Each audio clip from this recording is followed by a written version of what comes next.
Hi friends, welcome back to our knowledge channel. Previous వీడియోస్లో మనము ఉత్పలమాల అంటే ఏంటి, చంపకమాల అంటే ఏంటి, శార్దూలం అంటే ఏంటి, గణాలు, యతి స్థానాలు, అక్షరాలు ఎన్ని ఉంటాయి అవన్నీ అయితే నేర్చుకున్నాం కదా. అండ్ నౌ ఫోర్త్ వన్ మత్తేవం గురించి అయితే మనం నేర్చుకుందాము. అన్ని పద్యాలలాగే మత్తేవంలో ఉన్న పద్యానికి కూడా ఎన్ని పాదాలు ఉంటాయి? 4 పాదాలు ఉంటాయి. అండ్ ఈ మత్తేవంకు సంబంధించిన పద్యంలో ప్రతి పాదం నందు కూడా ఏమేమి గణాలు వస్తాయి? సబరన్నమయవ అనే గణాలు వరుసగా వస్తాయి. యతిస్థానము 14వ అక్షరము. ప్రాసనియమం అనేది ఉంటుంది. ప్రతి పాదానికి కూడా 20 అక్షరాలు అనేవి ఉంటాయి. అండ్ ఈ మత్తేవం ఎలా గుర్తుపెట్టుకోవాలి? గణాలు అంటే మాస అనే నేమ్ మీరు గుర్తుపెట్టుకోండి. మాస్ అనే నేమ్ కనుక మీరు గుర్తుపెట్టుకున్నట్లయితే మా అంటే మత్తేవము, సా అంటే సబరన్నమయవ అనే గణాలు అని మీకు ఈజీగా గుర్తుండిపోతుంది. మాస్ అంటే మా అంటే మత్తేవము, సా అంటే సబరన్నమయవ అనే గణాలు. ఓకే. అండ్ ఫర్ ఎగ్జాంపుల్ చూసుకుందాము. చెవికిం గుండల ముప్పుగాదు శృతమే చేదమ్మికినం కణం. చెవికిం గుండల ముప్పుగాదు శృతమే చేదమ్మికినం కణం. ఈ పద్యంలోని పాదానికైతే మనము లఘువు గురువులను గుర్తించుకున్నాము మనము. సో ఈ పాదంలో మొదటి 3 అక్షరాలకి ఏమేమి గణాలు వచ్చాయి? లఘువు, లఘువు, గురువు.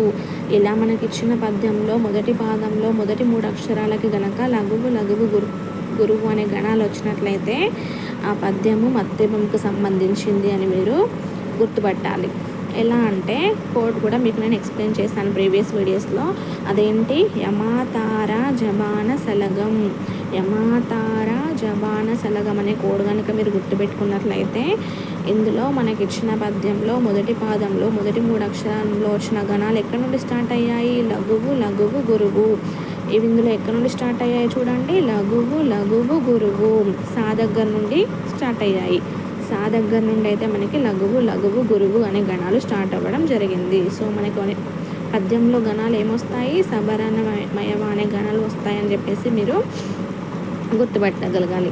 మనకి ఇచ్చిన పద్యంలో మొదటి పాదంలో మొదటి 3 అక్షరాలకు వచ్చిన గణాలు నేను ఈ కోడ్ చెప్పాను కదా. యమాతార జబాన సలగంలో ఆ గణాలు ఎక్కడి నుండి స్టార్ట్ అయ్యాయో మనము తెలుసుకుంటే మనకి ఇచ్చిన పద్యం దేనికి సంబంధించింది, గణాలు ఏంటి అని ఈజీగా మనము గుర్తుపట్టవచ్చు. ఓకేనా ఫ్రెండ్స్? మాస్ అనే నేమ్ కనుక గుర్తుపెట్టుకున్నట్లయితే మత్తేవం అని చెప్పేసి, సా అంటే సబరన్నమయవ అని చెప్పేసి మీరు గుర్తుపట్టవచ్చు. ఓకే ఫ్రెండ్స్, ఈ వీడియో మీకు ఎంతో యూస్ఫుల్ అవుతుందని అనుకుంటున్నాను. నా వీడియో కనుక మీకు నచ్చినట్లయితే లైక్ చేయండి, షేర్ చేయండి అండ్ నా ఛానల్ని సబ్స్క్రైబ్ చేసుకోండి. ఓకే ఫ్రెండ్స్, మళ్ళీ నెక్స్ట్ వీడియోలో మీ ముందుకు వస్తాను. Until then bye friends.